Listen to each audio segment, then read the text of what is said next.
My name is Carol Fouke and I live in New York City. Since 1999, I've been visiting asylum seekers in immigration detention. Asylum seekers who are people who claim persecution in their home country and who have fled for their lives.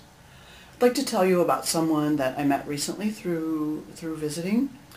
His name is, I'll call him John because I want to protect his identity, but I will tell you that he's 25 and that he's been on the run since he was 11 from civil war in his home country.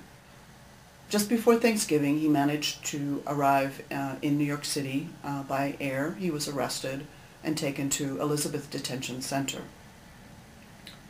In January, he had the opportunity to be released on parole. That's a good thing because when you're in a detention center dorm with 43 other guys and you have to queue up at a payphone to try to put calls through to your home country to get statements from eyewitnesses who can document what happened to you, that's very hard. And you know, if you get someone's answering machine, that person cannot call you back in the detention center.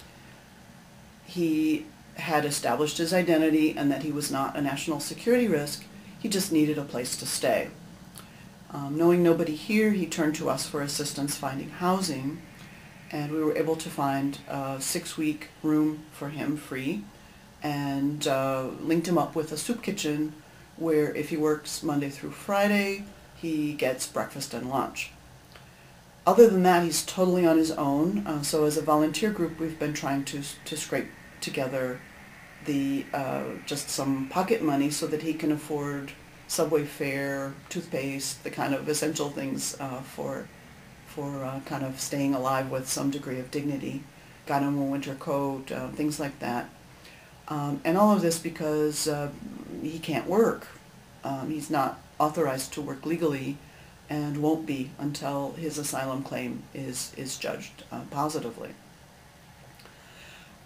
I really think the U.S. government should be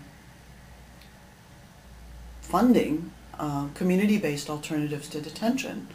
While he was at Elizabeth Detention Center, it was costing the taxpayer more than $100 a night to keep him there, and a community-based alternative would cost something more like $20 a day for all expenses for the person. So my New Year's resolutions for 2011 are to continue visiting asylum seekers in detention, definitely, and to mobilize whatever private resources we can find for folks when they come out on parole.